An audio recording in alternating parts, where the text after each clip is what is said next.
Ahora sí, buenos días, egunon guztioi. De nuevo llegamos ante ustedes otro año más para presentar el informe ¿Quién es quién en la economía vasca?, edición 2024.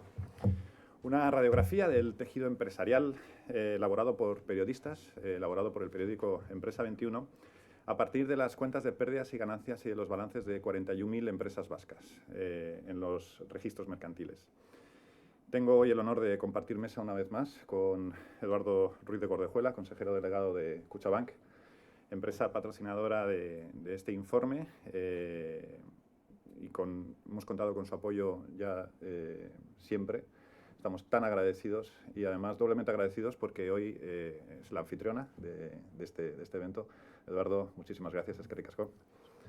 También tengo el honor de saludar a Guillermo Dorronsoro, colaborador y amigo de este periódico, consejero de Zabala Innovation, profesor de Deusto Business School, quien nos ayudará a navegar un poquito por las páginas de este informe de 250 páginas, que no tenemos tiempo para ver las 250 páginas, así que Guillermo siempre nos ayuda con una síntesis muy interesante. En la segunda parte de este evento contaremos con las ponencias de José Manuel Marqués, director del Departamento de Innovación Financiera e Infraestructura del Banco de España. Muchísimas gracias, José Manuel, por estar aquí con nosotros hoy. También está Manuel Martín Muñío, director de Kutxabank Investment Norbolsa, y Ainara Basurco, diputada de Promoción Económica de la Diputación Foral de Vizcaya, quien nos ayudará a clausurar el evento. Muchas gracias, Ainara, muchas gracias, Manuel, muchas gracias, José Manuel. Pero antes de arrancar, solo quiero robarles un minuto debido, y es por una simple razón. Quiero dar las gracias, Empresa 21 quiere dar las gracias. Quiere dar las gracias a toda una comunidad, que son las empresas vascas, y quiere dar las gracias a la ciudadanía vasca. Empresa 21 cumple 40 años este año. Hace 40 años, Javier Miranda, mi padre, fundó este periódico con un proyecto de vida, y coincidiendo con él, miles de empresarios vascos ese año también fundaron sus proyectos de vida, sus proyectos de familia, sus proyectos de empresa. Quiero dar las gracias a todos los que superaron barreras, a todos los que hicieron las maletas. Quiero dar las gracias a todos los que tomaron el relevo de sus aitas cuando todo estaba muy difícil, en plena reconversión industrial y con una presión externa muy dura de sobrellevar. Quiero también dar las gracias a todas esas empresas que nos acompañaron.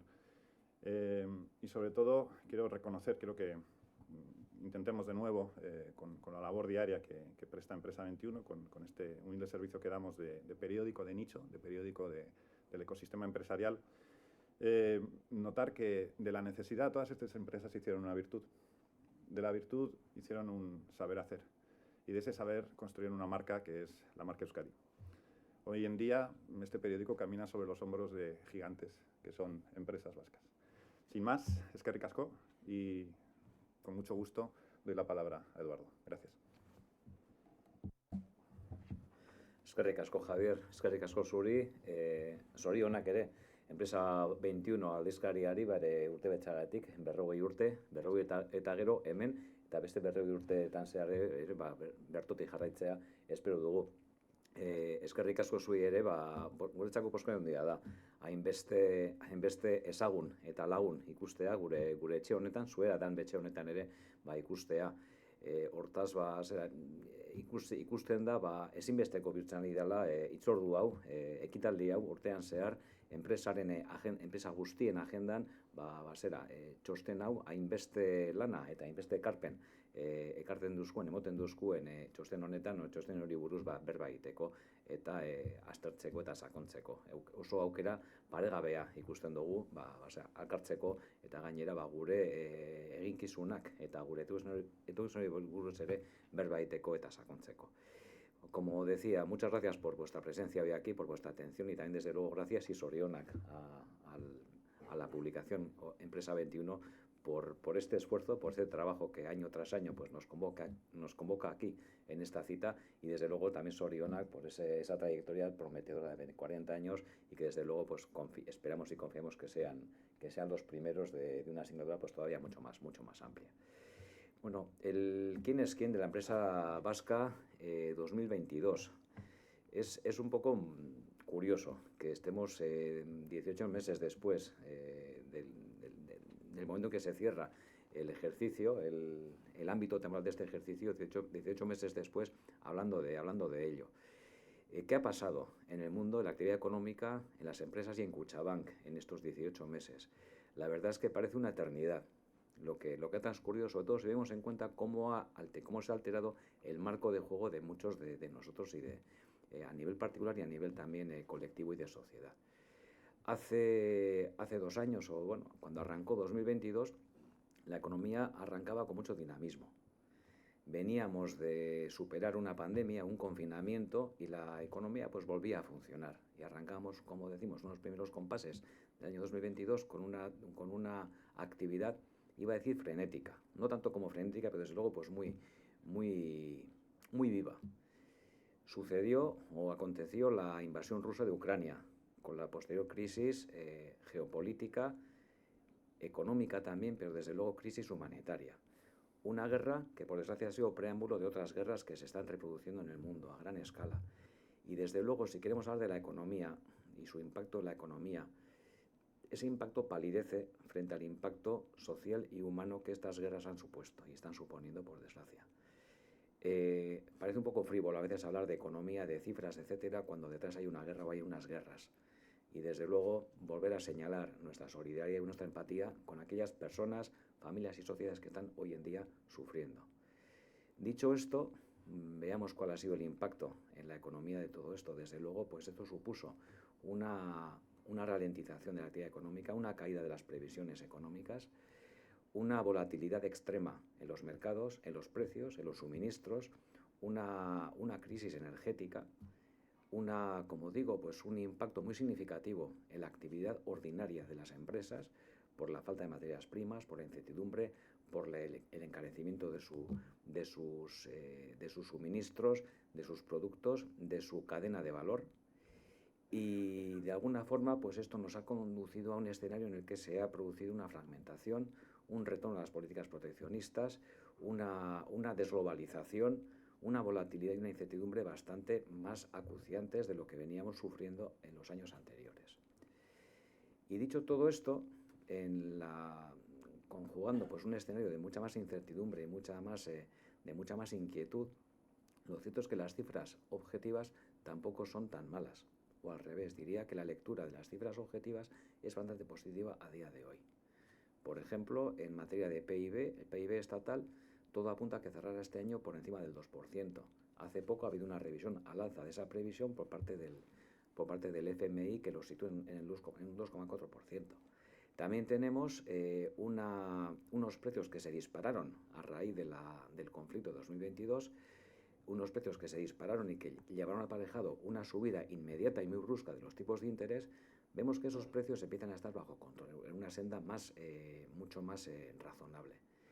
A día de hoy, todo apunta a que el cierre del IPC general de 2024 va a estar en torno al 2,7%. El año que viene se espera que rompamos ese suelo del 2% y acabemos en 2026 en torno al 1,7%. La subyacente, que también preocupaba y mucho, recordemos que en 2023 cerró en el 4,1%, apunta a que cerrará este año en el 2,2% y que rompa también, acordándose con la inflación general, que rompa también ese suelo del 2% y que acabe en torno al 1,8% dentro de un par de años. Por tanto, bueno, pues unas noticias bastante más alentadoras. Esto ha supuesto también que la política monetaria se empiece a relajar. Hace unas semanas hemos conocido la tan ansiada y anunciada rebaja de tipos de interés por parte del Banco Central Europeo. 25 puntos básicos. Es una rebaja que muchos califican como tímida. Es una rebaja que los mercados habían descontado ya hacía tiempo. Y es una rebaja que, como el propio Banco Central Europeo sostuvo, no implica y no compromete futuras rebajas en lo sucesivo. Pero, a pesar de ello, con todas estas condicionantes, con todos estos disclaimers, sigue siendo una noticia muy positiva para la economía, para las empresas y para las familias. Y también para las entidades financieras, también para Kutxabank. Y eso nos gusta siempre explicarlo, porque aparentemente es contradictorio. Generalmente se entiende que un entorno de tipos altos favorece la actividad y favorece los resultados de las entidades financieras. Y es cierto a corto plazo, pero para entidades como nosotros, como Kutxabank, que hace banca de clientes, o incluso que hace banca para clientes, un entorno de tipos elevados, que perjudica o que retrae decisiones de proyectos vitales, de proyectos empresariales, es un entorno negativo. Por tanto, un entorno de tipos normalizados, como el que estamos apuntando, un entorno que favorezca la actividad económica, que favorezca la demanda y el flujo de crédito, es un entorno positivo también para Kutxabank. ¿Qué ha pasado en las empresas en todo este tiempo? Bueno, pues lo cierto es que luego Guillermo lo explicará bastante mejor. Pero las empresas, a día de hoy, a pesar de que se hayan manejado un entorno, como decía antes, incierto, de dificultades, de volatilidades, de pocas certezas, las empresas han trabajado bien su largo plazo y han trabajado bien su resiliencia. Y de hecho, todos los estudios y todas las encuestas que se están manejando, el propio libro, nuestro propio informe, el barómetro de la Diputación, encuestas de CEBEC, etcétera, apuntan en la misma dirección. Las empresas son resilientes. Las empresas han hecho los deberes y están haciendo los deberes. Han trabajado en afianzar su viabilidad a largo plazo y su sostenibilidad. Y eso también se traduce de manera más informal en las conversaciones que mantenemos con vosotros y con vosotras. Ponéis de manifiesto ciertas preocupaciones, lógicamente. Por ejemplo, seguís con atención la evolución de economías cercanas a la nuestra y fundamentales para la nuestra, como es Alemania. Tenéis algunas dudas sobre la cartera de pedidos en los próximos años, pero de todas maneras lo que os preocupa, y es un buen síntoma, lo que más os preocupa es sobre todo la captación de talento, la captación de perfiles idóneos para apuntalar el futuro y viabilidad de vuestras empresas. ¿Y eso qué significa? ¿Qué hay detrás? Que detrás hay visión de largo plazo, visión de proyecto y visión de sostenibilidad y viabilidad.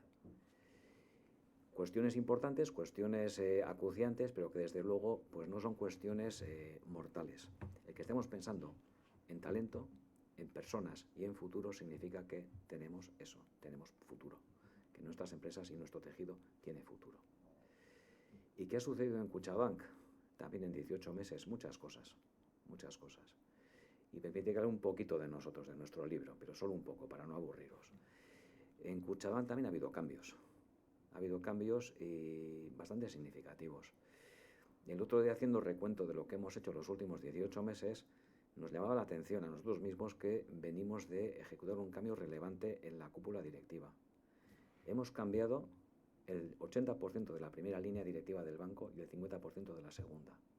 Hemos rejuvenecido la cúpula, hemos rotado a mucha gente, hemos introducido nuevos focos y nuevas preocupaciones y nuevas vocaciones en nuestro proyecto, y una de ellas, y la fundamental, es precisamente las empresas.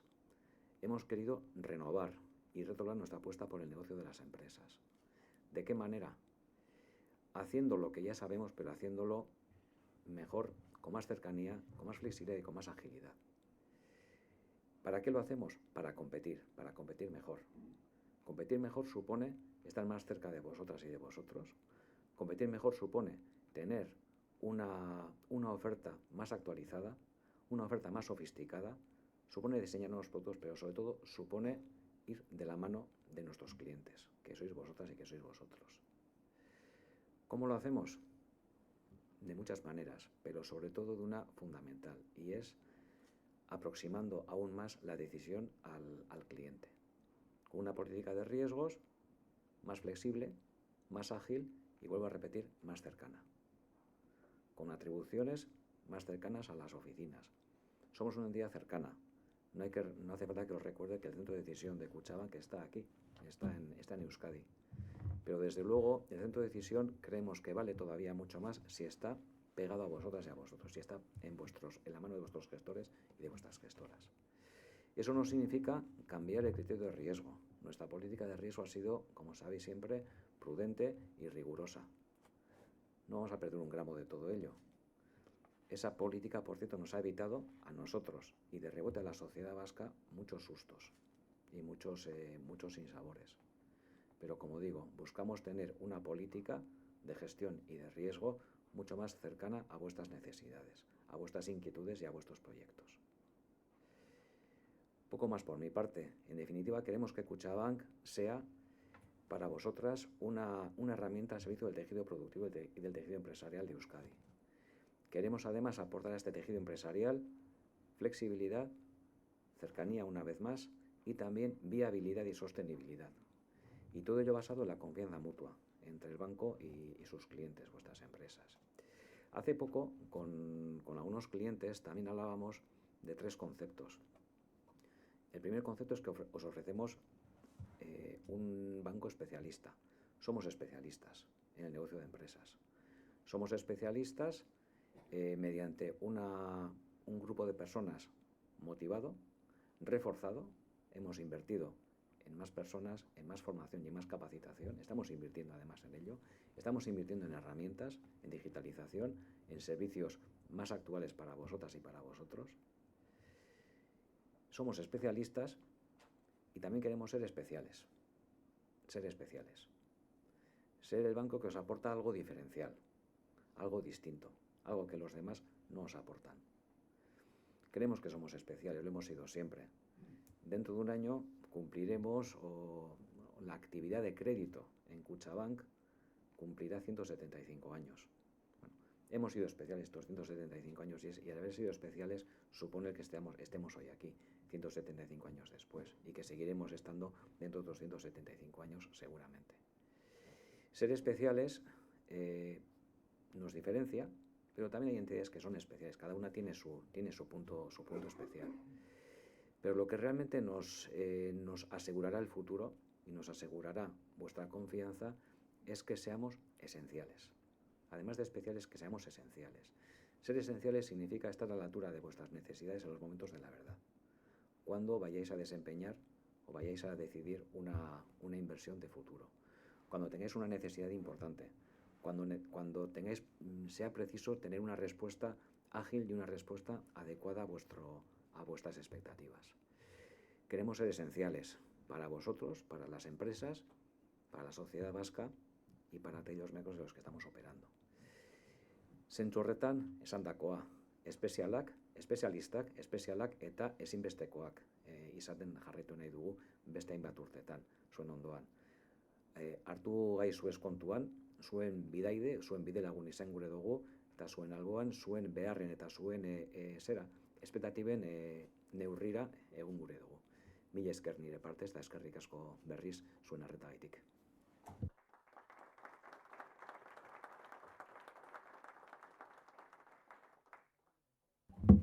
Gracias, Eduardo. Muy bien. Guillermo Dorronsoro. Voy a ser breve porque lo más interesante viene después, viene la charla esta que nos van a dar. Y como ha dicho Javier, el libro no es fácil de digerir en poco tiempo, o sea que simplemente voy a, utilizando una presentación, repasar algunas ideas básicas, ¿no? Algunas pinceladas. Yo efectivamente me detengo hace 18 meses, o sea que de los últimos 18 meses no hablo, yo del 18 al 30. Y entonces tendré que hacer algo yo aquí, seguramente. A ver, algo había que hacer aquí. Ahí detrás. Venga. Ahí tienes la tuya. Tienes el ratón. Venga, perfecto. Muy bien. Estupendo. Perdona, José. Bueno, pues muy rápidamente, ¿no? 2022 fue un año que, bueno, ya ha comentado Eduardo, ¿no? Estuvo muy marcado por la inflación, bueno, y por la incertidumbre que generó sobre todo el conflicto bélico, la invasión de Ucrania por parte de Rusia, ¿no? Entre otras muchas cosas, ¿no? Pero la inflación a la actividad empresarial le afectó muy duramente, las subidas de precios, que también luego tuvieron además por parte de los profesionales que trabajan en las empresas una lógica demanda de subida de salarios, en fin. Nos hemos metido en este lío de la inflación y fue el año en el que empezó todo este jaleo, ¿no? Y a pesar de eso, si repasamos las páginas de este libro, vemos que en los diferentes sectores de actividad económica, pues prácticamente en todos hubo pues una mejora significativa, ¿no? En algunos menos, ¿no? El sector de la construcción es el que pues no remonta de una manera tan clara, aunque sí mejora en sus cifras, pero en el resto de los sectores ya veis que se produce en general pues una recuperación que en el caso de la hostelería, por ejemplo, fue muy neta, ¿no? O sea, ya sabéis que cayó a saco con la pandemia, se empezó a recuperar en el 2021, pero ya en el 2022 ya veis que recuperó bastante, ¿no? O sea que en general fue un año de mejora de las ventas, ¿no? Y también fue un año de mejora de los márgenes, ¿no? O sea, al final si segmentamos entre grandes, ya sabéis que el libro, en muchos casos, los análisis los segmenta diferenciando entre grandes empresas, medianas, pequeñas, micro y luego el total. Pero ya veis que en general el porcentaje de las empresas con beneficio mejora, la rentabilidad sobre el capital también mejora en todos los casos, ¿no? O sea que fue un año de mejores ventas y mejor rentabilidad. El empleo también recuperó valores pre-COVID, ¿no? Y lo que pasa es que todavía no hemos recuperado valores pre-Lehman Brothers, ¿no? Hay todavía la caída que tuvimos entre 2008 y 2014, ¿no? Los años aquellos horribilis, ¿no? Pues bueno, vamos recuperando. Probablemente ya este año 2024-2025, si todo se mantiene mientras puedo, ¿no? Pues podremos alcanzar de nuevo ya esa cifra, ¿no? Y estamos, como sabéis, en niveles de afiliación a la Seguridad Social récord en este momento, ¿no? Con todo eso, las empresas vascas, como siempre, pues aprovecharon para sanear el balance. Somos muy conservadores en la gestión y procuramos, en fin, pues sobre todo después de los problemas de liquidez que todavía muchas empresas recuerdan en la crisis de Lehman Brothers, y también en la crisis de la pandemia hubo empresas que se vieron afectadas, ¿no? Entonces, bueno, eso al final ha hecho que en general las direcciones financieras de las empresas tiendan a, bueno, ir reduciendo el endeudamiento, procurando, singularmente en el caso de las pequeñas empresas, ¿no? Esta la tenía que poner para que veáis que la industria sigue siendo al final la que tracciona más actividad económica, más ventas en este país, ¿no?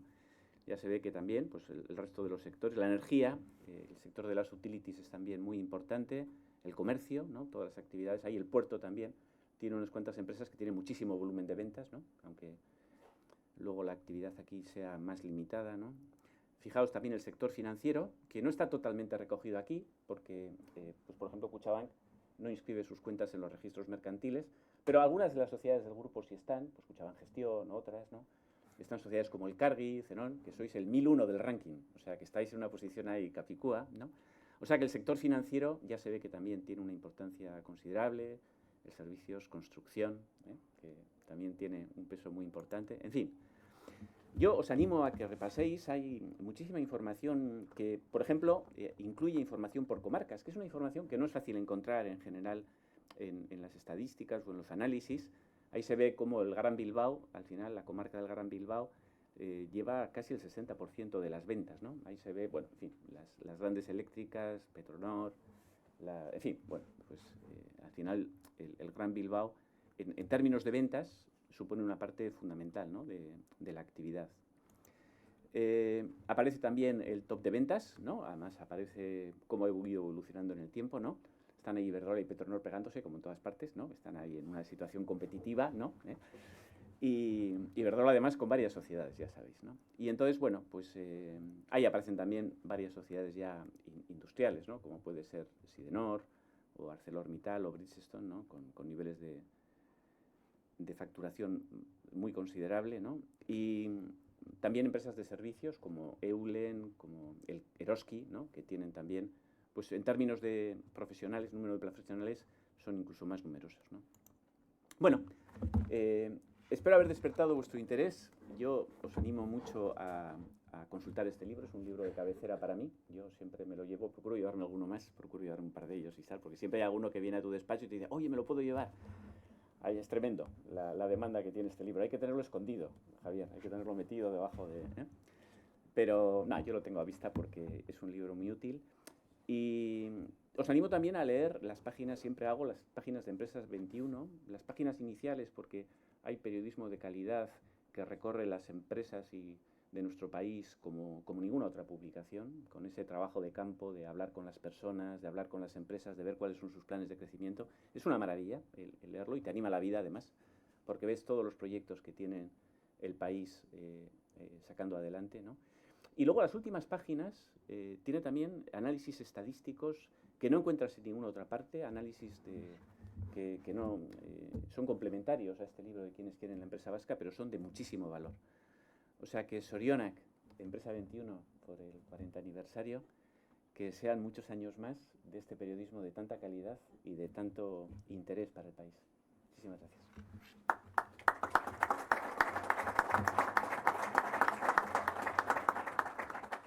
Eskerrik asko, Guillermo. Vamos a interrumpir durante un minutito para los que nos están viendo en streaming, para hacer un cambio de mesa. Y empezaremos con la segunda parte del seminario. Muchísimas gracias, Guillermo. Muchísimas gracias, Eduardo.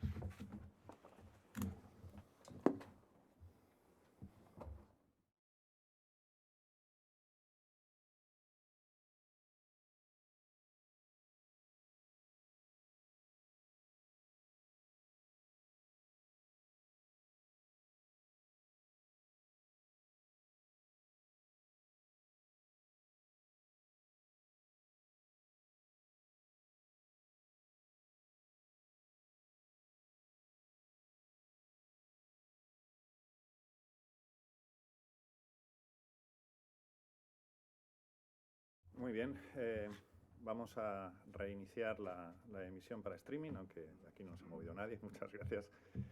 Para la jornada empresarial hemos preparado, el equipo de Empresa 21 siempre propone un asunto de actualidad, y hoy tenemos la suerte de haber contado y de contar con el respaldo del Banco de España, José Manuel Marqués, director del área de innovación financiera y infraestructura del Banco de España, que nos acompaña hoy para desarrollar estos asuntos, sobre todo hablando concretamente del euro digital y después de financiación alternativa, que contaremos también con nuestro amigo Manuel Martín Muñío, que será el siguiente ponente.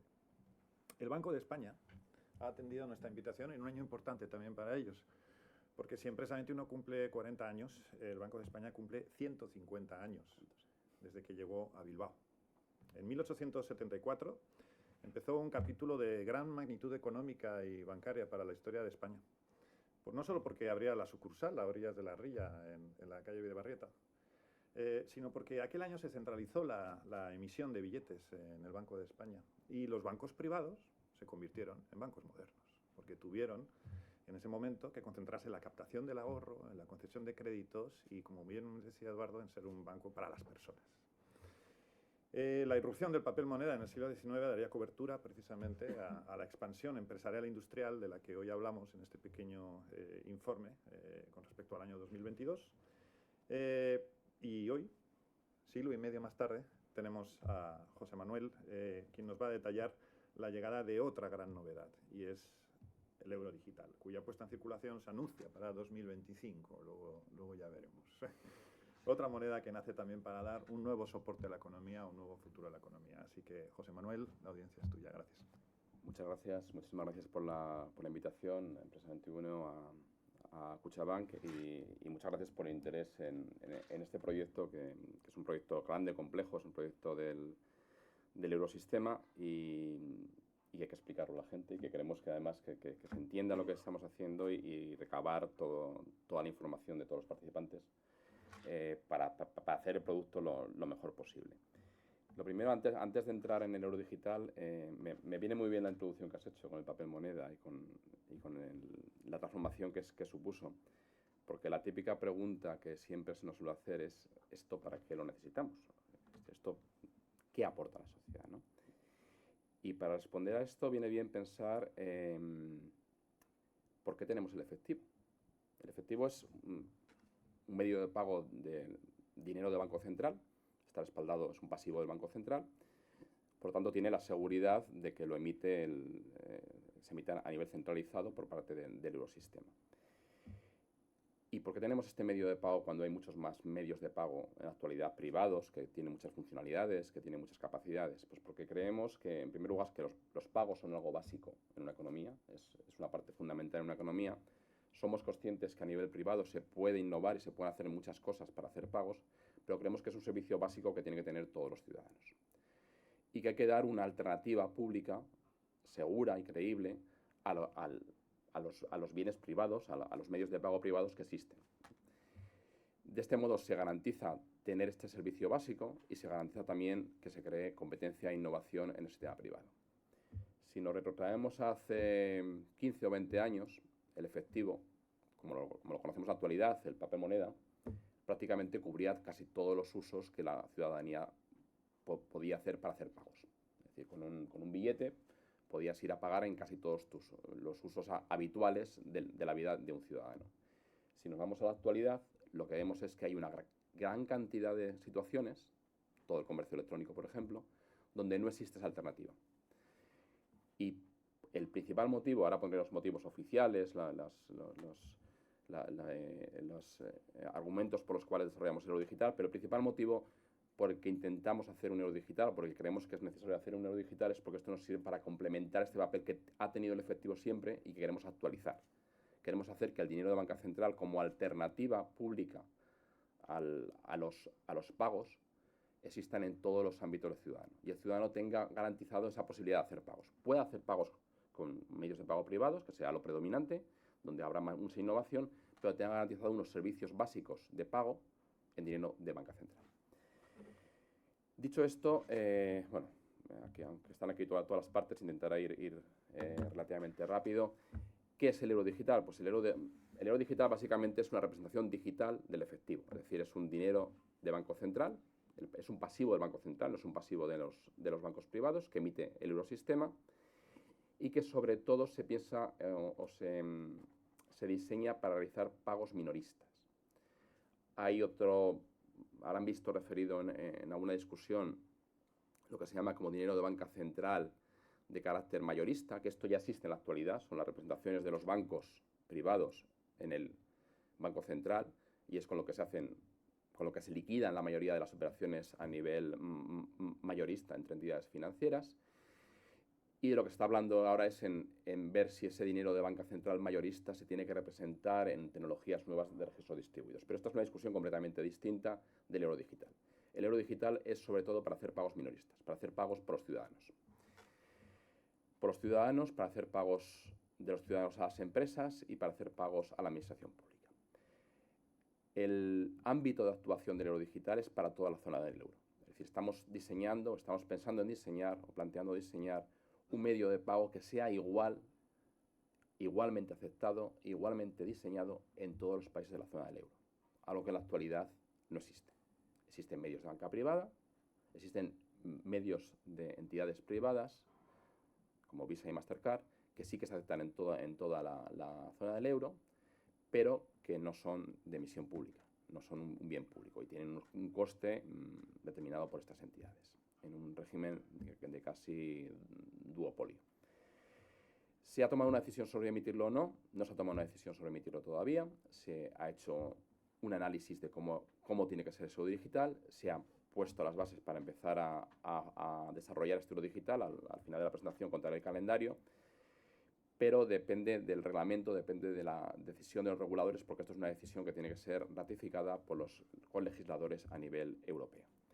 ¿Y por qué lo hacemos? Pues por lo que contaba antes, porque cada vez vemos cómo se ha ampliado el ámbito de pagos donde el dinero de banca central que tienen los ciudadanos no es válido y sobre todo tiene que ver con los pagos en compras online, en comercio electrónico y porque cada vez se utiliza menos el efectivo dentro del eurosistema.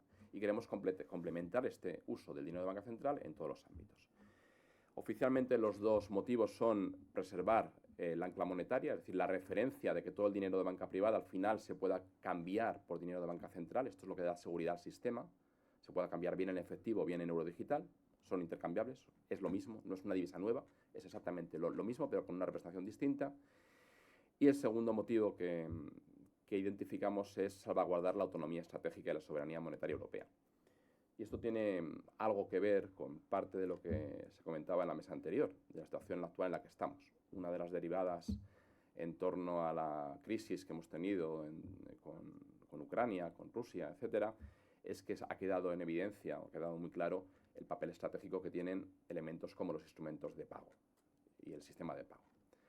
Y lo que en Europa tenemos es una dependencia muy grande, muy elevada, de entidades de pago que no son europeas. Y por tanto creemos que es importante que haya una alternativa pública para realizar pagos que sea completamente europea. Teniendo en cuenta estos dos motivos, que son los que oficialmente planteamos, las principales características son las que tienen aquí en esta transparencia. Básicamente tiene que ser un medio de pago aceptado en toda la zona del euro. Tendría reconocimiento de dinero de curso legal, lo cual significa que su distribución y su aceptación en los comercios sería obligatoria. Hay varios casos de uso que se que se plantean y son los que tienen recogidos en los cuadros, en el cuadro que tiene a continuación, es decir, los casos básicos en los que se quiere introducir el euro digital y los casos básicos que se quieren dar a los ciudadanos que tienen que tener son para hacer pagos entre personas, para hacer pagos en comercio físico, en los puntos de venta, para hacer pagos en comercio electrónico y también una modalidad para hacer pagos offline, es decir, para que con el dispositivo con el que podamos pagar en euro digital se puedan hacer pagos aunque no se tenga conexión online. Se pueda recargar, lógicamente, de modo online, pero se pueden hacer pagos entre personas o en comercios sin tener conexión a Internet. Comparado con otros esquemas de pagos que hay, tanto domésticos como globales, o con el efectivo, de este modo se complementan todos los casos básicos que entendemos que tienen que tener los ciudadanos con el euro digital.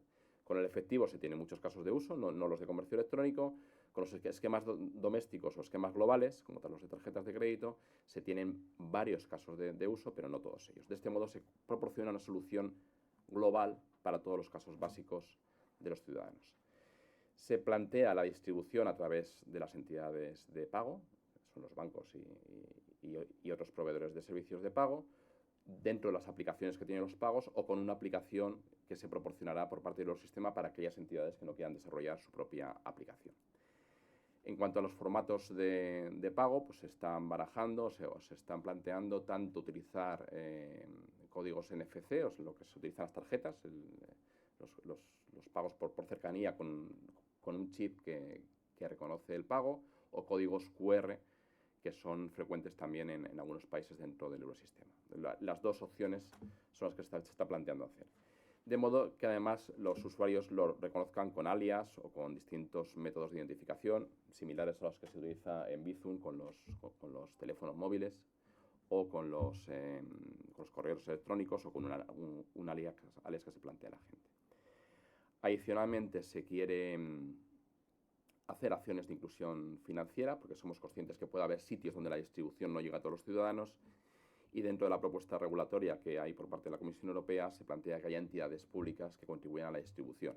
Está pensando en entidades, no estoy diciendo que sea el caso, pero entidades tipo correos, que tengan una alta penetración, una alta granularidad en distintos puntos y contribuyan a distribuirlo allí donde no lleguen las entidades de pago. Y un elemento muy importante, porque lógicamente para ver los elementos de diseño hemos hecho muchas encuestas, mucho contacto con los ciudadanos para ver qué es lo que valoran. Y una de las cuestiones que más valoran en los medios de pago, y en este medio de pago nuevo que queremos desarrollar, es el nivel de privacidad. Por diseño estamos planteando un alto nivel de privacidad desde el principio. La privacidad entendida en el sentido de que lo que más les preocupa es la información que el Eurosistema, que el Banco Central, que es el que liquida todas las operaciones, tenga sobre los ciudadanos. No tanto la que tengan las entidades de pago, que lógicamente tienen que dar de alta y tienen que conocer quién es el ciudadano, si no, no se podría distribuir el medio de pago, pero sí el que liquida todas las operaciones de pago. El planteamiento técnico que estamos haciendo es un planteamiento en el que el nivel de información personal que tenga el que liquida todas las operaciones, el Banco Central, sea mucho menor al que se tiene en la actualidad con los medios de pago actuales, como liquidadores de todas las operaciones. Con lo cual, un alto nivel de privacidad, de modo que no sepamos nada de información personal de los ciudadanos. Los beneficios los he ido apuntando, beneficios en cuanto a la soberanía monetaria, en que se garantiza este papel del euro digital como ancla de todo el sistema monetario y que sirve como alternativa para poder hacer los pagos. También se incrementa la resiliencia del sistema ante posibles problemas, y en el pasado hemos conocido alguna situación en el que no funcionen los bancos privados. Se está proporcionando un raíl y un instrumento alternativo para hacer pagos, de modo que la economía pueda siempre, en todas situaciones, realizar los pagos. Y también pensamos que se fomenta y que se incrementa la competencia significativamente. Hay que pensar que con la introducción del euro digital está proporcionando una plataforma de pago digital igual en todos los países. ¿Esto qué supone? Que la entrada y la posibilidad de hacer propuestas de pagos, y España es un país donde hay mucha competencia en los medios de pago y muy desarrollados los medios de pago, la posibilidad de entrar en otros países una vez que tienes adoptado una plataforma similar y unas reglas similares se incrementa. Y pensamos que esto puede estimular muchísimo la competencia dentro de los pagos a nivel europeo. Y desde luego se crea una experiencia similar en todos los países del Eurosistema. Pero somos conscientes que, como todo cambio, y es un cambio relativamente importante en el ecosistema, pues puede crear también problemas. Y queremos mitigar estos problemas que pueden existir.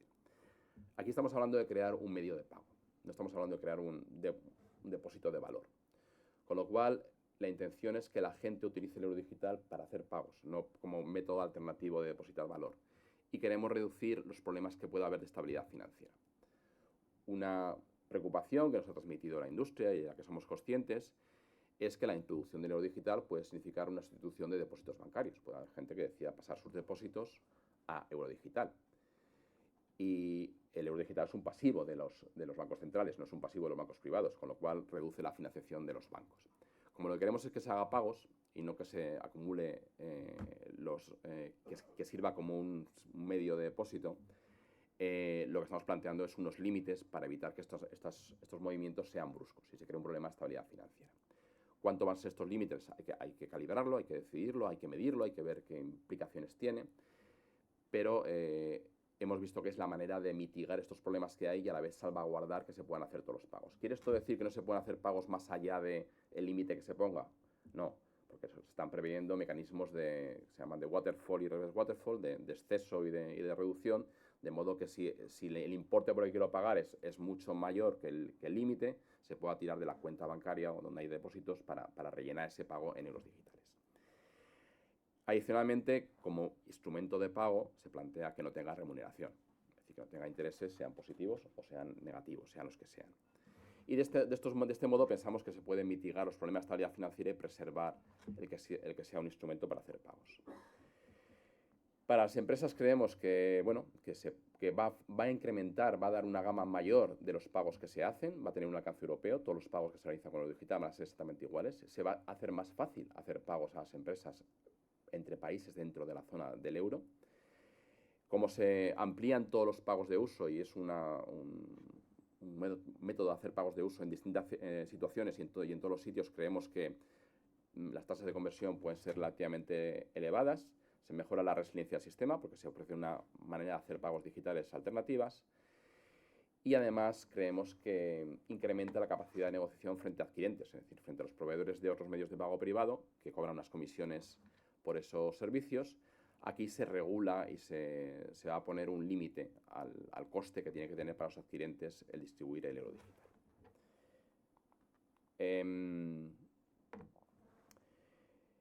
Para ello se está pensando en un modelo de compensación que sea equilibrado, que genere un terreno de juego competitivo, y el planteamiento a la hora de introducir el euro digital es el siguiente.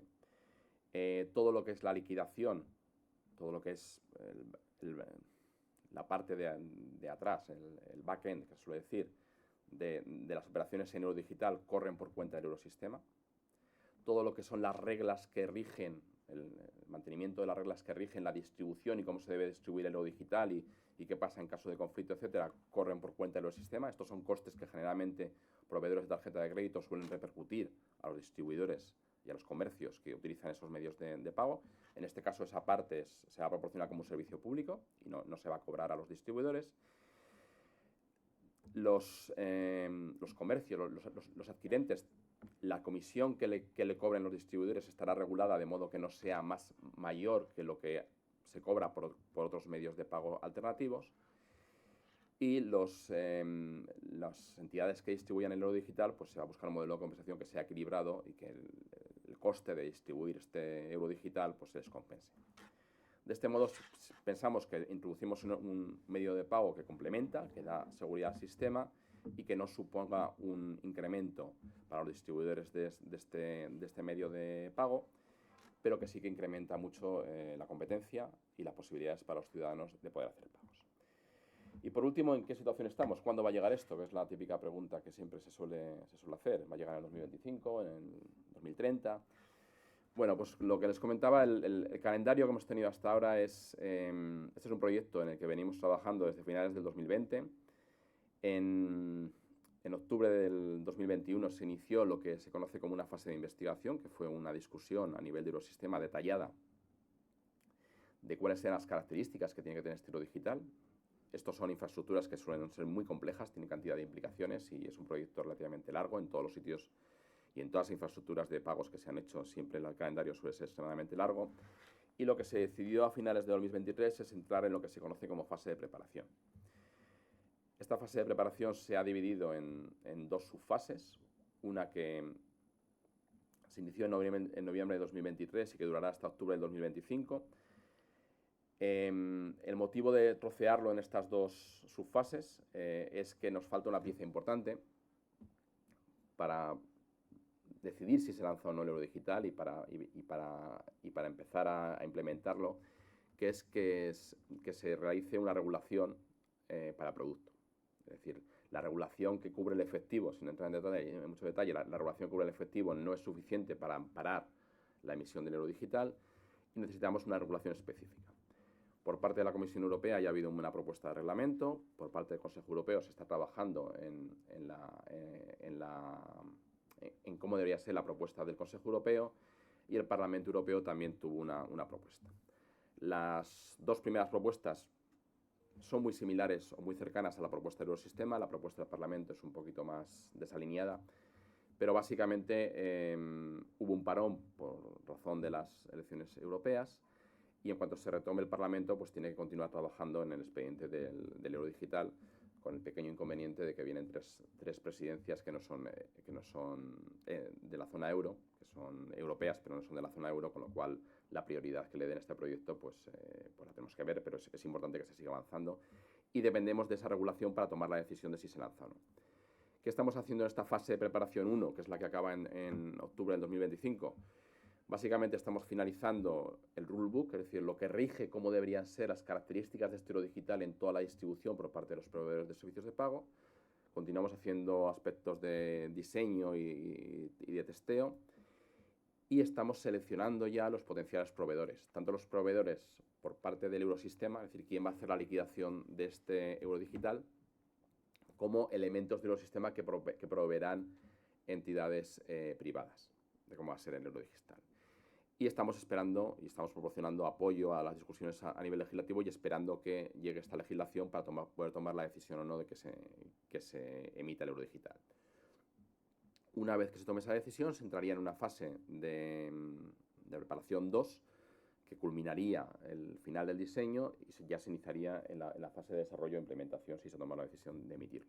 Es decir, nos faltan unos cuantos años para que esto sea realidad, pero como les decía, ya estamos en un proceso de hacer los procesos de licitación, de seleccionar proveedores.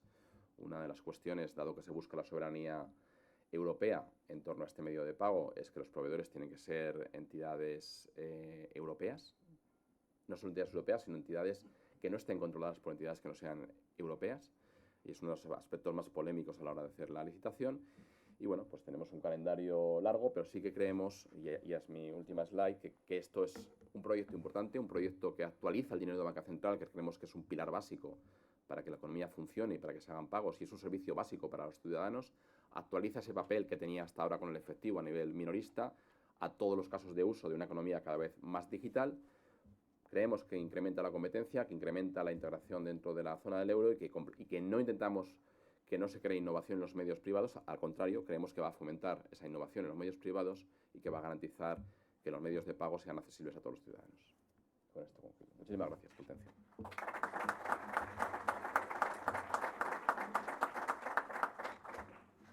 José Manuel, muchas gracias por una exposición del futuro digital, de lo último que pensamos que se va a digitalizar, que es nuestros billetes y nuestras monedas para los pagos. Gracias, José Manuel. Vamos a hacer otra pequeña interrupción para los que nos ven desde el streaming para hacer el cambio de mesa y volvemos enseguida. Gracias.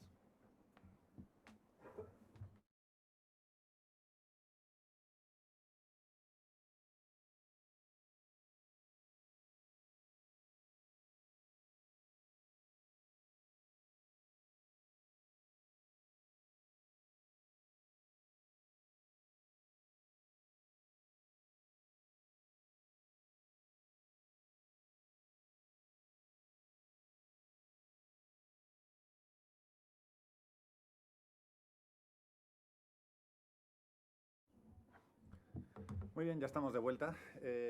Si los 150 años de historia del Banco de España en Bilbao tienen pedigrí, no tiene menos pedigrí la siguiente empresa, que que es Norbolsa. Norbolsa, una de las sociedades fundadoras de la nueva Bolsa de Bilbao, después de la nueva ley de mercado de valores de 1988, pero que también hereda un siglo de historia, un siglo de tradición en la financiación de proyectos empresariales y en la captación del ahorro de los particulares, y que junto al Banco de España fueron elementos básicos para la construcción de la industria y de la sociedad vasca que hoy conocemos. Nos acompaña Manuel Martín Muñío, director general de Kutxabank Investment Norbolsa, quien nos va a hablar de las financiaciones alternativas que ya existen, que ya están disponibles, pero que estamos seguros, que sabemos, que necesitamos que también lleguen a las pymes. Manuel, tu auditorio. Gracias. Muchas gracias. Bueno, y también reiterar el agradecimiento a Empresa 21 por invitarme a estar hoy aquí con todos vosotros y con los que nos estáis siguiendo en streaming, y a Kutxabank por patrocinar el libro y también por invitarme a estar aquí. Bueno, como bien has dicho, nosotros también, la comentó antes Eduardo, hemos sufrido una transformación, es decir, hemos pasado de Norbolsa a Kutxabank Investment. Sabéis que dentro de esta transformación del banco, pues se adquirió el 100% del capital de la compañía, y bueno, actualmente estamos realizando nuestra labor de asesoramiento a todas las empresas en sus accesos a los mercados de capitales como Kutxabank Investment. Bueno, yo voy a hablar de financiación alternativa. Como el tiempo es breve, voy a hablar de la evolución en los últimos años de algunas líneas de financiación alternativa. Decir por delante que al hablar de financiación alternativa, siendo de un banco y estando en un banco, parece como que pues, varias veces seguro que voy a decir la frase de excesiva dependencia de la financiación bancaria. Es decir, y hay que tomarlo en su justa medida. Es decir, es evidente que todo el mundo está de acuerdo en que hoy en día las empresas tienen que diversificar sus fuentes de financiación, lo cual no significa que la financiación bancaria, por supuesto, sea algo negativo que hay que evitar, sino que al revés, son financiaciones complementarias, y además lo ha comentado bien Eduardo, financiaciones complementarias que desde el propio sistema bancario, y en el caso concreto de Kutxabank, es decir, se potencia porque se ve como un elemento adicional en la financiación de las empresas, y además a las que hay que acudir, porque muchas veces la pequeña y mediana empresa, cuando acude a estos sistemas de financiación, se enfrenta a un mundo nuevo, y el ir con un asesor de confianza que comentaba Eduardo y ir de la mano con alguien con el que ya has generado una relación de confianza, al que ya conoces y sabes que te está orientando bien, pues es fundamental, ¿no? O sea, que desde ese punto de vista, decir que, bueno, pues nosotros estamos, y en concreto, Kutxabank Investment Norbolsa es una unidad que en una parte de lo que vamos a hablar, que es lo del mercado de capitales, pues es el asesor de referencia en el banco y el que queremos ser para todos vosotros. Yo voy a hablar de la financiación alternativa. La verdad es que la financiación alternativa es toda financiación que no sea financiación bancaria. Seguro que todos habéis visto este gráfico más de una vez. La financiación alternativa pues, acompaña a la empresa a lo largo de todo su ciclo de vida, desde que la empresa es una idea en la cabeza de alguien o un proyecto, y bueno, pues normalmente en esas fases iniciales la financiación, pues como también sabéis casi todos, pues corre a cargo en general del entorno de ese emprendedor o esa persona con una idea, con un proyecto. A medida que esa empresa empieza a avanzar y a ser algo más que una idea, pues aparecen ya los primeros inversores profesionales, que son los business angels, que también habréis oído hablar, que normalmente pues toman participaciones minoritarias, normalmente son importes pequeños, y hay mucha involucración de ese inversor individual con el propio emprendedor.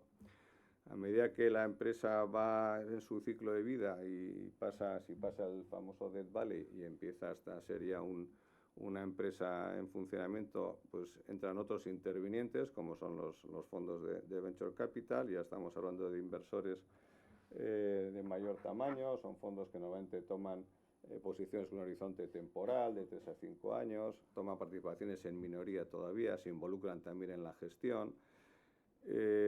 Si sigue el ciclo de vida, llegamos al capital riesgo, que son fondos con tickets más grandes. Normalmente ya ahora hay de todo, y ahora comentaré, pero bueno, en general el capital se asociaba a posiciones en mayoría o incluso a compras de la empresa, también con un horizonte temporal determinado.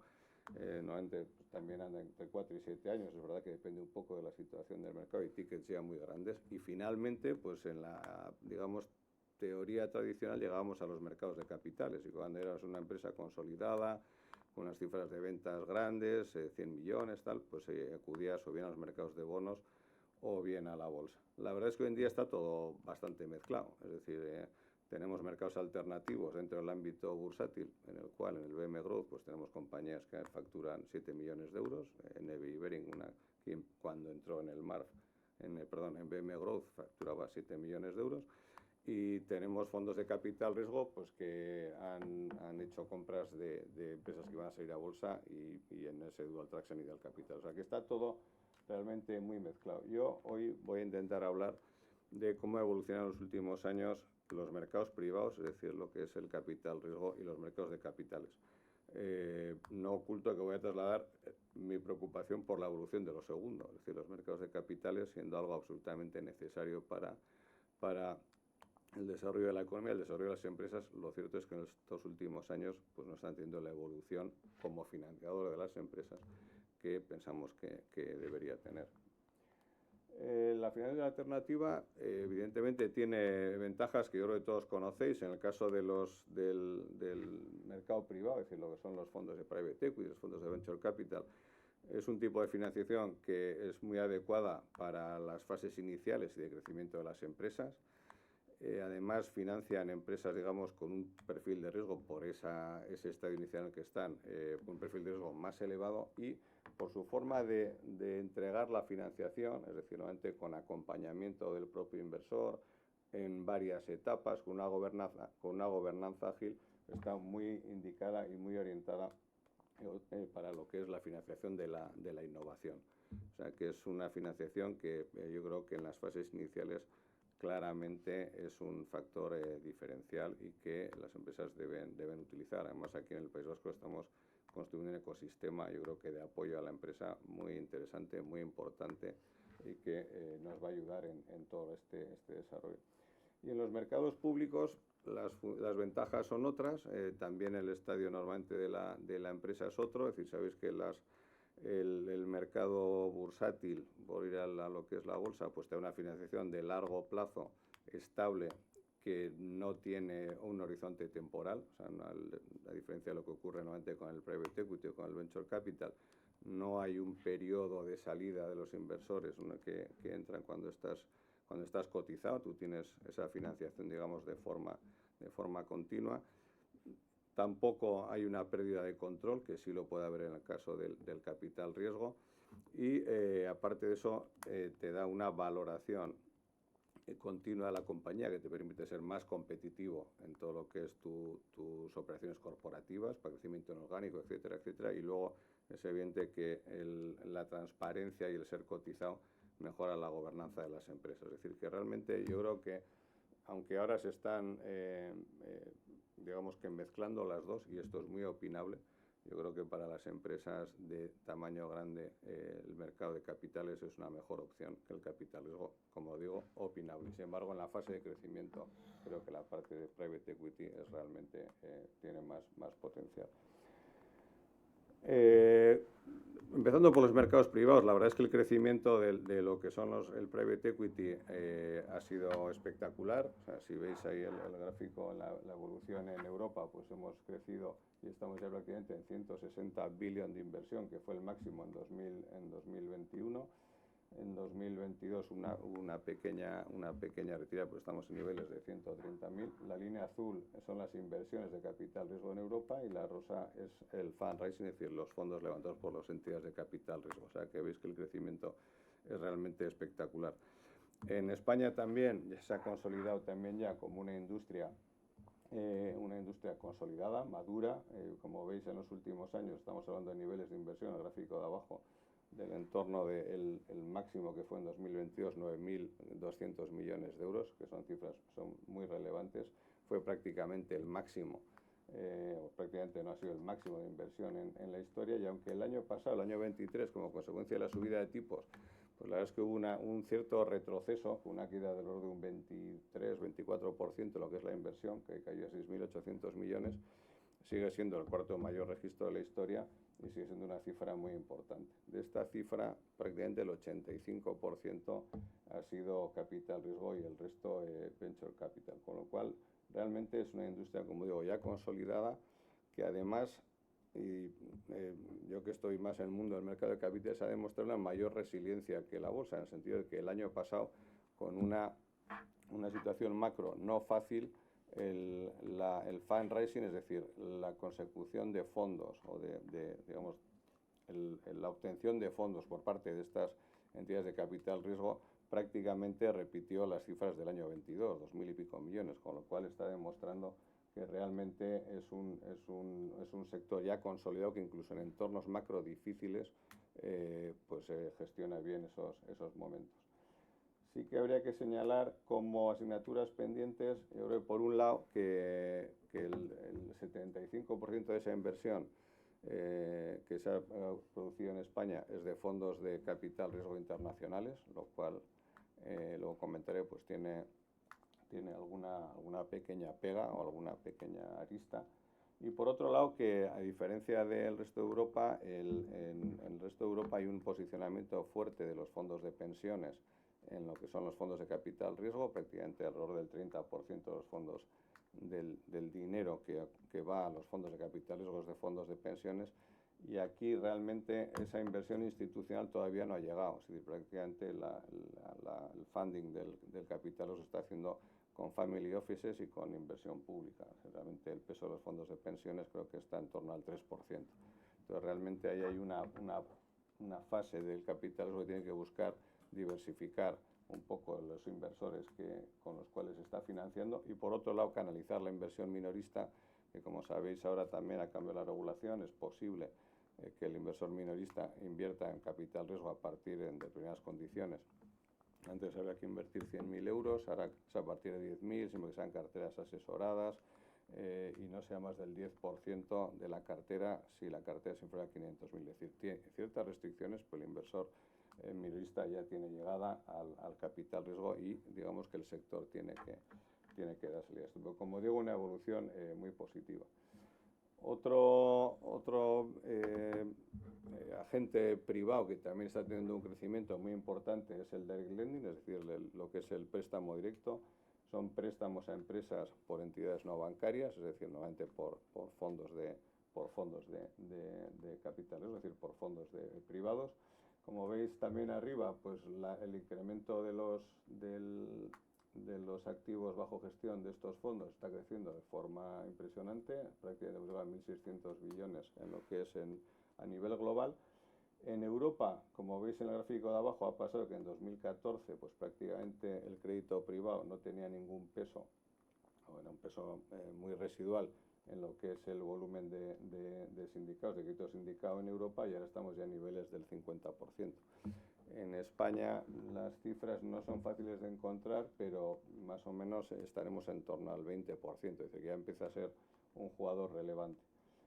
Estos préstamos, direct lending, si bien es cierto que normalmente las empresas, cuando os acerquéis a ellos, los tipos de interés son más elevados de lo que es la financiación bancaria tradicional, es evidente, pero tiene otras virtudes que le hacen que en determinadas situaciones, pues compras inorgánicas, financiación de crecimiento, financiación de activos, les hace muy recomendable, porque son de muy rápida ejecución, son muy flexibles, normalmente son plazos más largos, los tipos de interés se pueden capitalizar, en fin, tiene una serie de ventajas que hace que luego en la gestión de los cash flows del endeudamiento, pues para determinadas situaciones sean adecuados. El tipo de financiación que da puede ser o financiación senior, puede dar financiación subordinada, hay fondos de distress, hay fondos que dan financiación unitranche, que digamos mezcla el senior con la subordinada. Es decir, ahí realmente prácticamente es un traje a medida de lo que necesita la empresa. La evolución que se prevé también para este sector es de crecimientos de alrededor del 17% en los próximos años, es decir, yo creo que es un sector que claramente va a seguir en esta buena línea de crecimiento y por tanto va a ser un player importante en el crecimiento. ¿Qué temas pendientes tiene los fondos de private equity, el direct lending, es decir, toda esta parte del sector privado, pues básicamente que todavía es un sector, aunque está en crecimiento, pues muy pequeño en relación al tamaño de este sector en Estados Unidos. Como veis en el gráfico de arriba, que tenéis el valor neto de los activos, tanto del private equity como de lo que son el crédito privado, el tamaño en Estados Unidos es sensiblemente superior, incluso relativamente a su PIB, o sea, no es solo en cifras absolutas. Si veis abajo las inversiones en Venture Capital nacional PIB en Estados Unidos, pues anda en torno al 0,6% y en España, Francia, pues no llega ni al 0,1%, es decir, que es todavía un sector que en Europa está muy fragmentado y que le falta dimensión.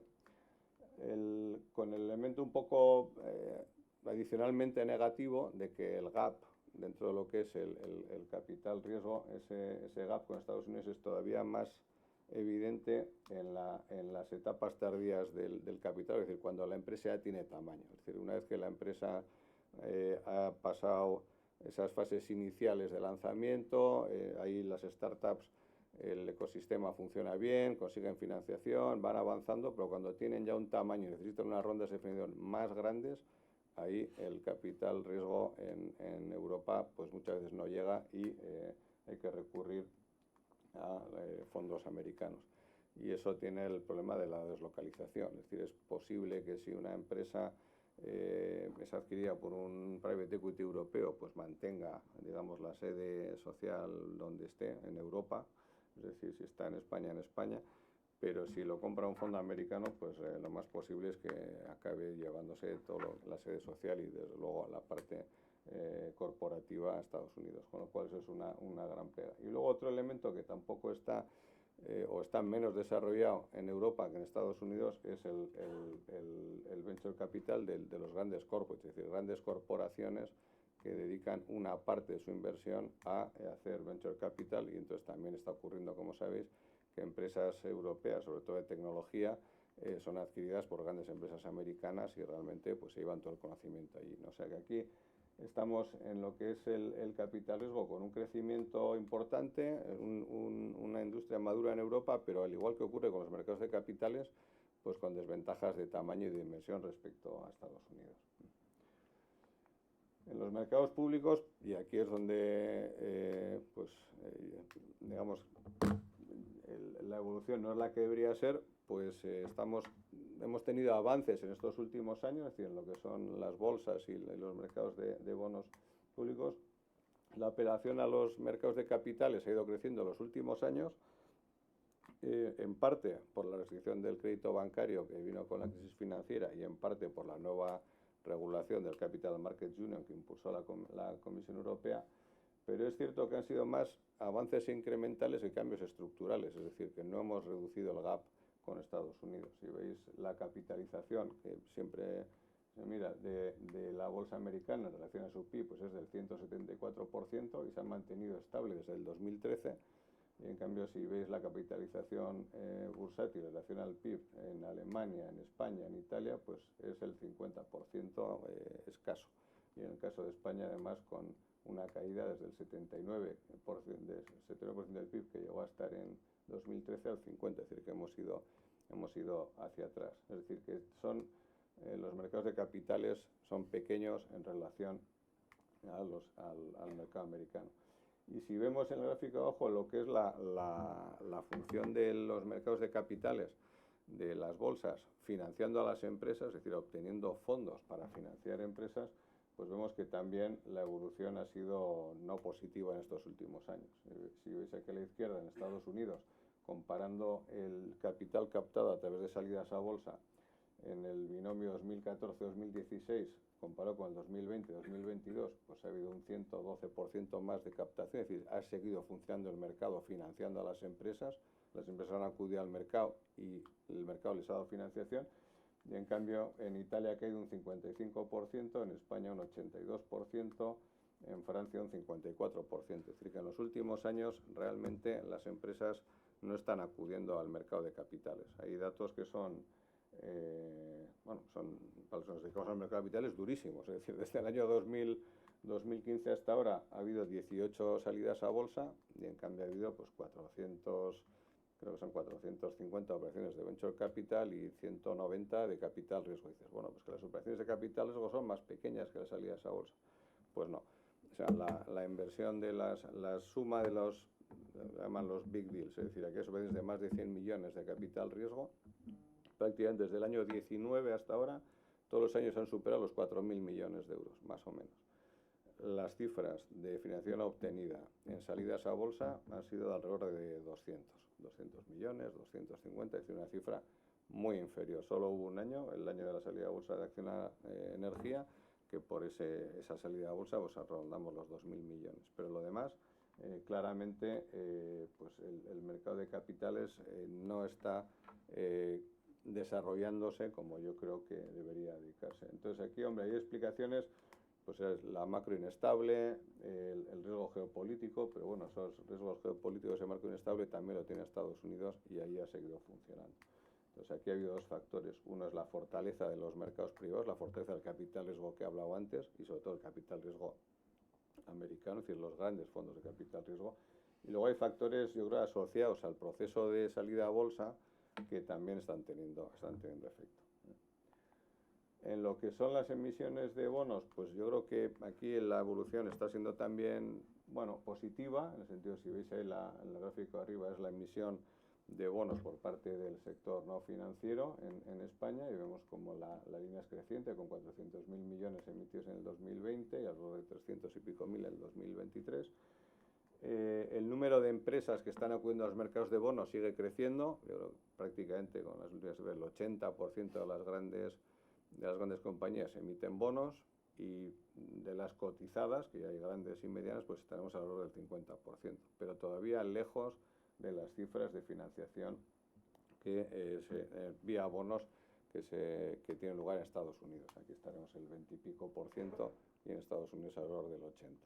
Con lo cual y otro elemento que también nos preocupa es que, si veis el gráfico de abajo, las emisiones de renta fija de los emisores nacionales hasta el 2016 pues se hacían mayoritariamente en el mercado español, y sin embargo a partir del 2016 se están emitiendo en mercado internacional. Es decir, las empresas españolas se están emitiendo no en el mercado español, sino en el mercado internacional.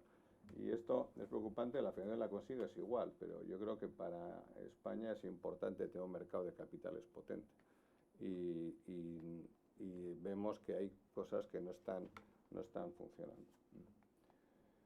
La buena noticia dentro de lo que es los mercados públicos son los mercados alternativos.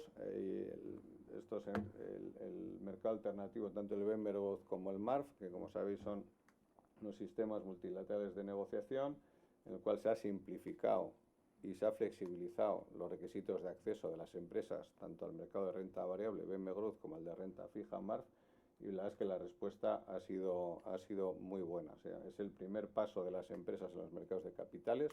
La verdad es que todas las empresas que van tanto al Benberg como al MARF, la experiencia es muy buena.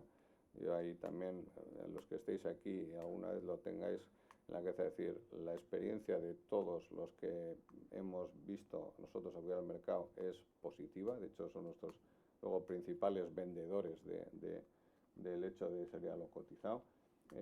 Hay que quitar un poco el miedo a enfrentarse al inversor institucional y tener que contar lo que haces, la transparencia, un poco todo esto que a veces tira un poco para atrás. La verdad es que en general, como digo, la experiencia es muy positiva. El crecimiento de estos mercados yo creo que demuestra que el mercado es un acelerador del crecimiento empresarial. O sea, realmente las empresas que cotizan en los mercados crecen más y se internacionalizan más, y el caso del MARF y Benberg es un ejemplo de ello. Si veis un poco para comparar, o sea, la línea azul oscura, que son las empresas cotizadas en mercado continuo desde el 2013 al 22, en el 2013 teníamos 153 compañías y en el 2022 teníamos 130, o sea, había menos compañías cotizadas ahora que en 2013, porque no han entrado nuevas y han sacado o han salido algunas de cotizar. Sin embargo, en el Benberg hemos pasado de 25 compañías a 135 cotizadas. Es una historia de éxito. Actualmente capitalizan alrededor de 20.000 millones, más o menos, todas las empresas del growth. y se ha obtenido financiación por alrededor de 7.000 millones, o sea que es realmente una muy buena historia de crecimiento del mercado. Y en MARF exactamente igual, hemos pasado de 11 compañías que estaban emitiendo en 2014 a 136 compañías en 2022, o sea que es realmente una muy buena historia. El único no problema es que por su tamaño pues necesitamos más, es decir, esto no arregla los problemas que hemos comentado de poco recurso de las empresas a los mercados de capitales.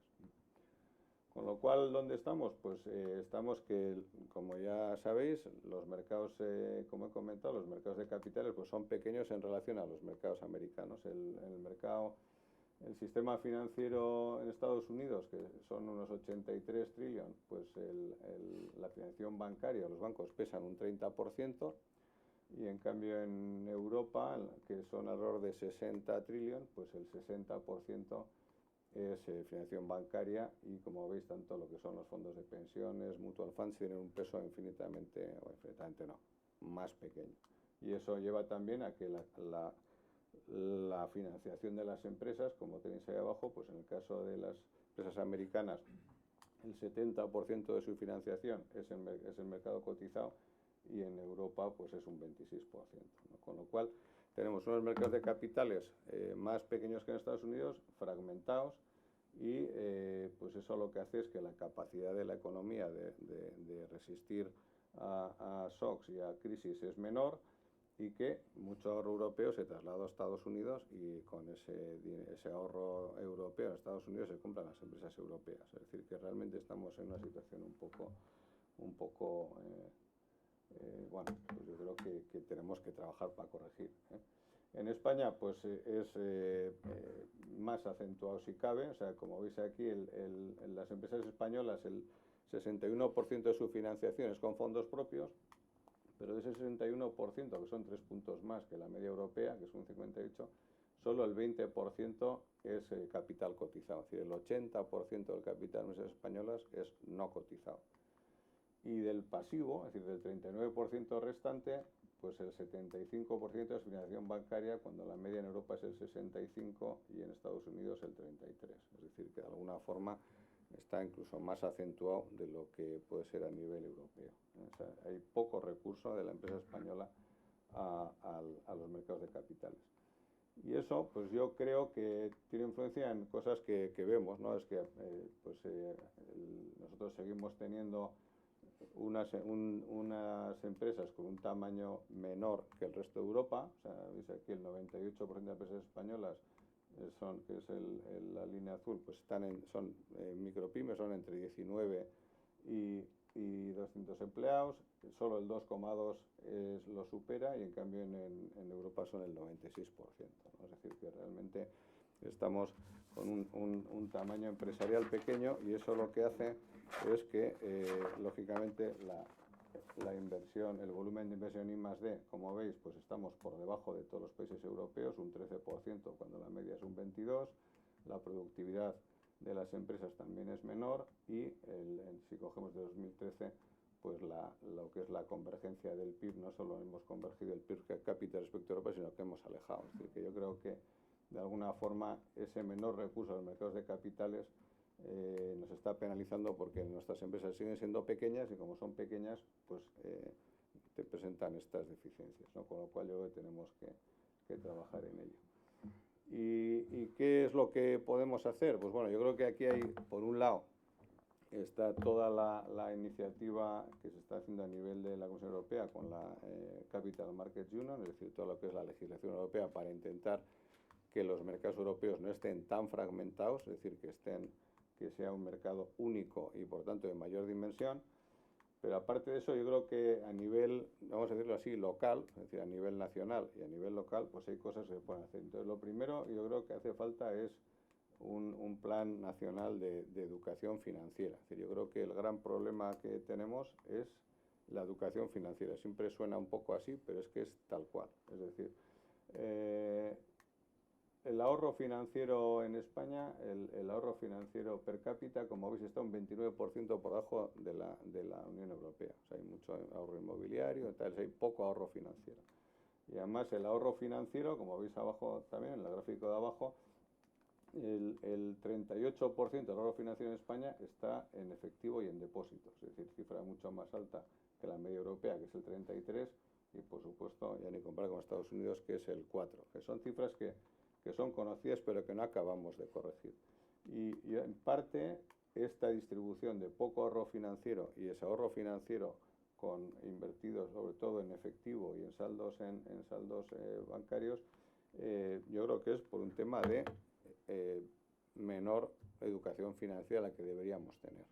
Entonces, el último estudio de la Comisión Europea decía que el 50% de la población adulta de la Unión Europea no conocía bien los conceptos financieros básicos. Decía que el 64% de los ciudadanos presentan un nivel medio de alfabetización financiera y un 18% bajo, pero lo peor es que España ocupa el puesto 24 de 27. Entonces, bueno, yo creo que esa falta de conocimiento financiero hace que de alguna forma la propensión o la aversión al riesgo crezca. Y eso se ve en que pues en Estados Unidos los fondos de pensiones son alrededor de 30 trillones y en Europa son 3. Y además los fondos de pensión americanos invierten el 13% en renta variable y los europeos un 11%. Pero si vamos a los fondos de inversión, a los mutual funds, pues en Estados Unidos hay 18 trillones, creo que es, en Europa 5, pero es que en la posición de renta fija en media en los fondos europeos es de alrededor del 70% y en Estados Unidos del 35%. Es decir, hay una, digamos, aversión al riesgo muy importante que viene derivada de esa parte de conocimiento financiero. Y yo creo que eso es algo que tenemos que corregir. Y aparte de eso, pues yo creo que hay otra serie de cosas que se pueden hacer sin esperar a que avance digamos, toda la legislación europea y que, bueno, pues que podríamos empezar a hacer. Yo creo que por un lado habría que simplificar y agilizar el proceso de admisión de las empresas a los mercados, es decir, claramente cuando las empresas empiezan a analizar, salir a cotizar, el proceso les asusta, eso es así. Entonces yo creo que hay que buscar un cierto equilibrio entre la protección del inversor, la transparencia y también una mayor agilidad. Es decir, tenemos que buscar de alguna forma analizar eso, incluso también el paso de las empresas del mercado alternativo al mercado principal.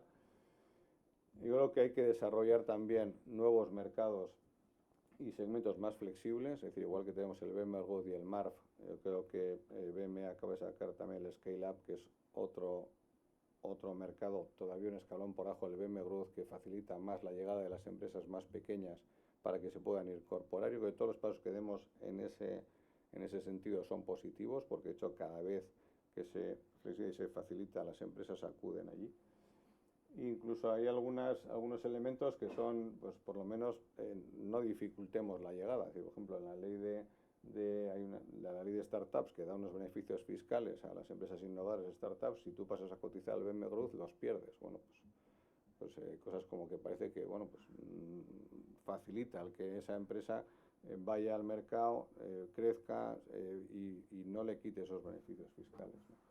Luego hay otros elementos también que se deberían hacer de medidas de potenciación de la canalización de la inversión hacia las empresas. Yo creo que la primera es también fomentar la apreciación de las inversiones minoristas en los mercados. Yo creo que, como sabéis, hubo muchos años en que en las salidas a bolsa había un tramo minorista que ayudaba a la financiación o ayudaba a lo que es la consecución de la salida a bolsa, pero además generaba conocimiento o por lo menos inquietud financiera en una parte de la población importante, y eso pues se ha dejado de hacer por dificultades en la ejecución de ese tramo minorista.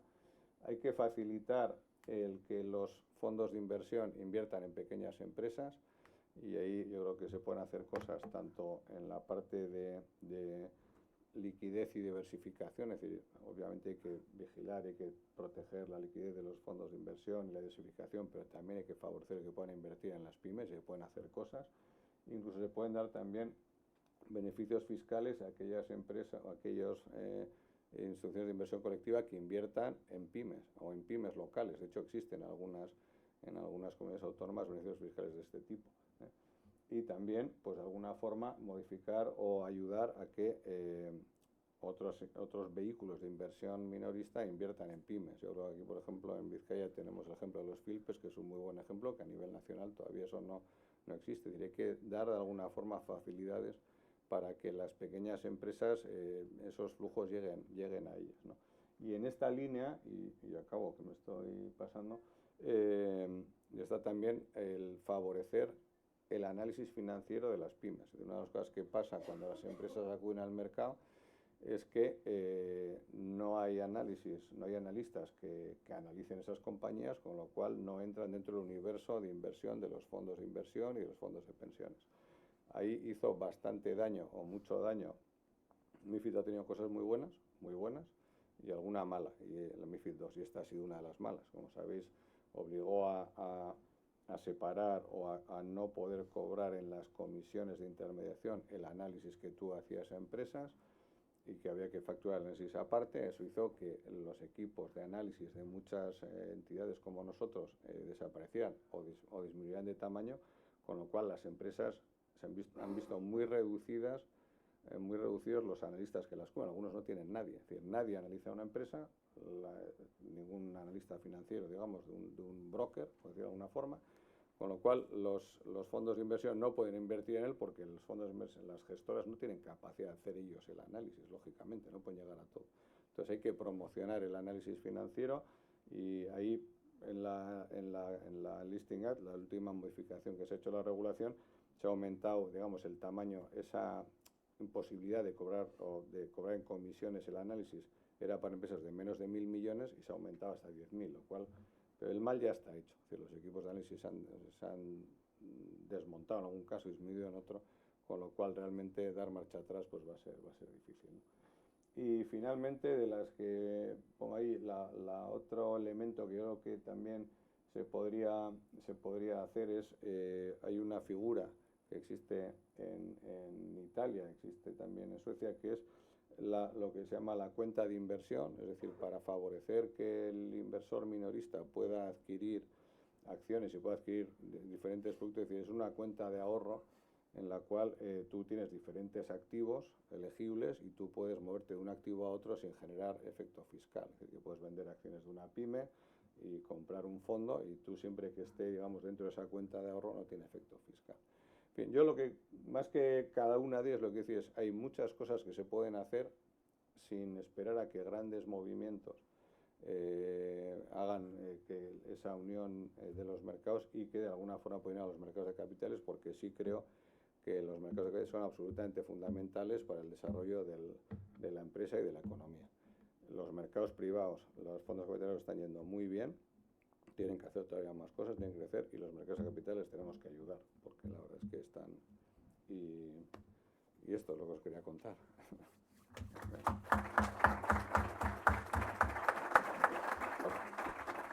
Muchas gracias, Manuel. Sin duda, denso, informado, apasionante, porque los que estábamos reflexionando mientras Manuel hablaba, se nos iban a muchas otras conversaciones, muchas otras ideas de por qué estamos aquí, sobre todo en curvas como cuál es la situación de las curvas de productividad en cada país, en cada región, relacionado con las estructuras financieras, cuando al final todo vuelve al mismo sitio, que es la propia productividad. Sin una alta productividad de las empresas tampoco podemos construir mercados de capitales fuertes, y al mismo tiempo no pueden ejercer ese efecto multiplicador sobre la productividad de las empresas.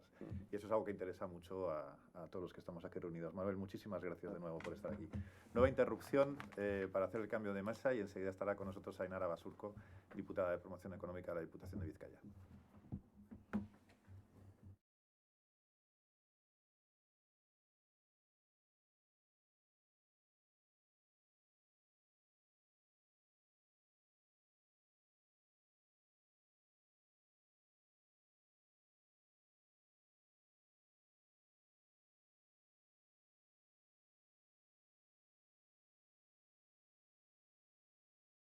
Muy bien, ya estamos de vuelta. Egunon, ya casi a Arratsaldeon. Ainara Basurco, diputada de Promoción Económica de la Diputación de Vizcaya. Muchísimas gracias por estar aquí con nosotros. Sin duda, en un día de noticias, en un día caliente, porque hoy se han presentado los resultados de la encuesta de situación empresarial en Vizcaya.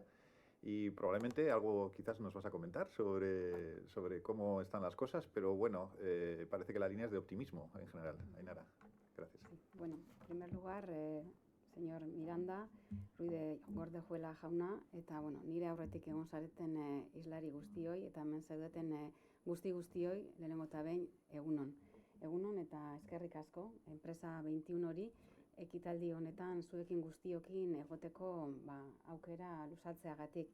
Quien es quien de la economía vasca, nik uste dut dela, dokumentu oso baliagarria, Dorronsoro jaunak esaten zuen bezala, den askok eukitzen duguna, ez? Mahai gainean, radiografia ona delako gure enpresa sarearen inguruan, ez? Hainbat eta hainbat daturekin. Orduan alde hortatik eta kontutan hartuta gainera 40 urte betetzen dituzuela, zorionak eta animatu bide horretatik jarraitzera. Ze aldi berean balio duelako baita ere balioan jartzeko gure enpresa sarea eta bergogoratzeko benetan enpresak direla gure ongizate gizartearen bizkarrezurra.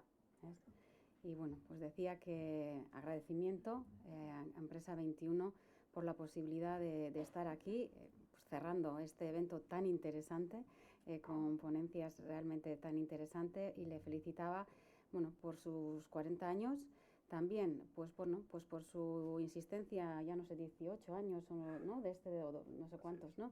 De hacer este documento, que es realmente pues una buena radiografía de lo que es el tejido empresarial de Euskadi, un documento que consultamos muchas veces a lo largo del año, y que sirve también, ¿no? para poner en valor realmente pues nuestro tejido empresarial, nuestras empresas, que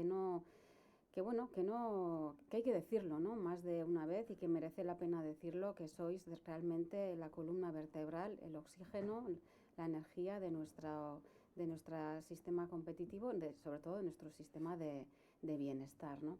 Y por tanto, pues dicho eso, a nosotros, a las instituciones y en concreto a la Diputación Foral de Vizcaya, lo que nos corresponde es en todo momento intentar generar las mejores condiciones para ayudaros a manteneros siendo competitivos, ¿no? Y que en esas diferentes palancas de competitividad que tenéis que desarrollar, pues que encontréis en las instituciones pues un apoyo para ello. En los 18 meses estos que han pasado, pero en el 2022 y el 2021, y desde el 2020, desde luego lo que se ha puesto de manifiesto es la velocidad, ¿no? La velocidad de los cambios y la velocidad de las decisiones, ¿no? A tomar por parte de las empresas, la necesidad de trabajar con esa bifocalidad en el corto plazo, pero sin desmerecer el medio y el largo plazo, ¿no? Y en esos datos que hemos publicado hoy un poquito, yo creo que son reflejo de eso, ¿no? No son datos malos, son más bien buenos, como decía también Eduardo, y son fruto de que habéis trabajado con esas gafas bifocales, ¿no? Respondiendo a problemas realmente duros, difíciles, de gran incertidumbre, pero apostando en todo momento por la innovación, por la internacionalización, por la diversificación de actividades, etcétera, ¿no? Y es un poco, como decía, lo que nos corresponde a nosotros. El Gobierno de Vizcaya, la Diputación de Vizcaya, es un gobierno pequeño, pero como sabéis, damos prioridad, desde luego, a generar programas de ayudas, servicios y diferentes iniciativas para que os ayuden a trabajar la innovación, la digitalización, temas relacionados con la sostenibilidad, como no, y la internacionalización sobre todo, porque creemos que son críticas y que ahora sobre todo estáis pues inmersos en esos temas, y luego, como no, todo el tema del talento. Se ha hablado hoy así por encima varias veces, pero el tema del talento sabemos que es crítico. Y en este sentido, pues con más de 40 organizaciones de Vizcaya, públicas y privadas, estamos en un proyecto que se llama Compromiso por el Talento, que lo hemos bautizado como Vizcaya with the Talent, en el cual, la idea es que desarrollemos juntos proyectos concretos que se reflejen en más talento STEM en el territorio, que tengamos realmente capacidad de desarrollar, retener y atraer más talento STEM. Eso quiere decir que tenemos que trabajar desde el punto de vista de la empresa, redefiniendo estrategias de talento en las empresas, Eso quiere decir que tenemos como institución también que, bueno, pues incorporar esta variable en temas fiscales, en temas de ayudas, en temas incluso como la vivienda, para realmente facilitar el aterrizaje en el territorio. Quiere decir también que las universidades y los centros de formación profesional tienen que incrementar oferta formativa adecuada a las demandas de las empresas y ser lo suficientemente atractivos como para atraer talento del exterior.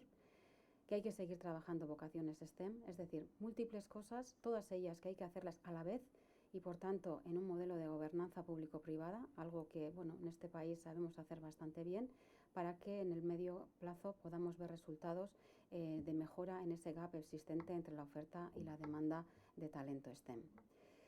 Sabiendo también que estáis inmersos en temas digitales y en temas de sostenibilidad y que tiene también sus especificidades en diferentes sectores, bueno, sabéis que la Diputación apuesta por plataformas impulsoras de la I+D+I, como puede ser el Automotive Intelligence Center, el Energy Intelligence Center o el CFA. Os animo, a los que no conozcáis también, a acercaros a estas plataformas y también anunciaros que seguiremos trabajando en esta línea, generando pues nuevos instrumentos. Y dicho esto, pues bueno, como en este documento, ¿no?, el quién es el quién de la economía vasca, aparecen muchísimas empresas, pues bueno, la ilusión es también que todos los años aparezcan nombres nuevos, ¿verdad? Y bueno, en estos momentos en el que, bueno, la economía pues no va mal, en la que las empresas estáis manteniendo o creciendo y contratando mucho, pues hay, bueno, el emprendimiento especialmente avanzado se está resintiendo. Eso también lo quería comentar con vosotros.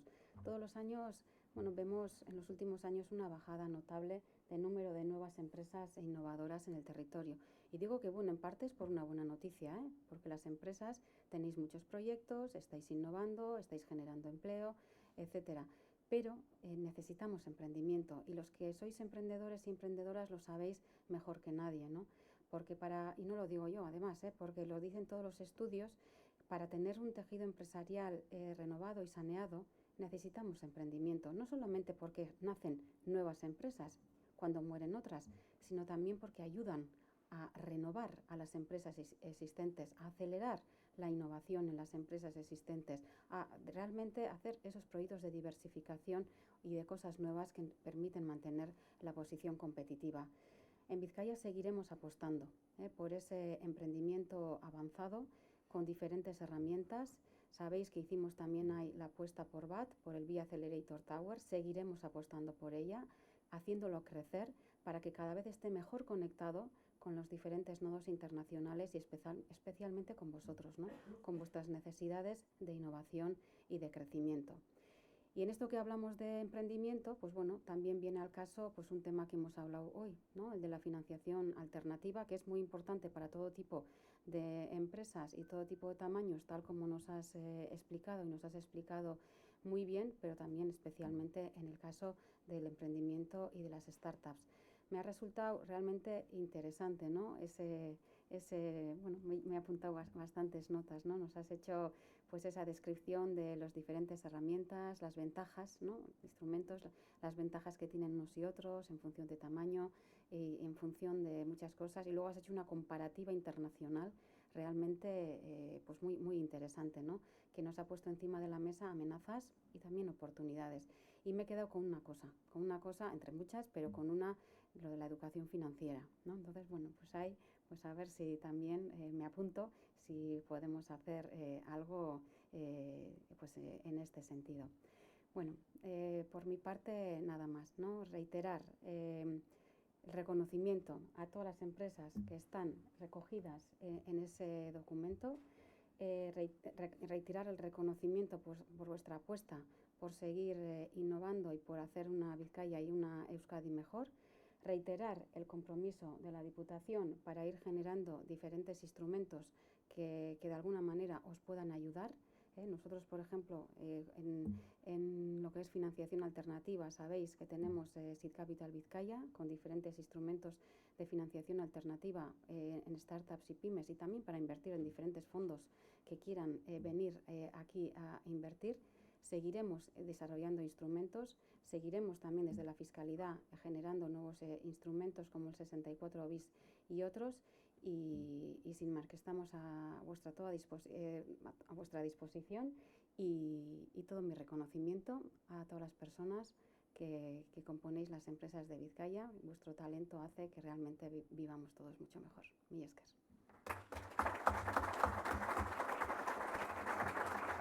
Gracias, Ainara. No te muevas, por favor. Ya solo voy a robar unos segundos para despedirnos. Muchas gracias, Ainara Basurco, diputada de Promoción Económica de la Diputación Foral de Vizcaya. Has repetido 2 veces, 3 veces un verbo en tus últimas frases y es seguiremos. Y eso es lo que queremos. Nosotros también seguiremos. Y seguiremos sobre todo gracias al apoyo de las empresas que nos han ayudado a obtener estos datos, a construir estos datos y a tener ya 16 años seguidos de construcción de datos que hacen que la inteligencia de mercado que aplica la redacción de Empresa 21 a este libro, lo hace diferenciado, lo hace distinto y lo hace que además empresas y instituciones tan importantes para nuestro entramado como Kutxabank hagan que sea también su libro. Así que también muchísimas gracias, Kutxabank. También muchas gracias a las cerca de 40 empresas que apoyan esta edición con sus marcas en el interior de las páginas.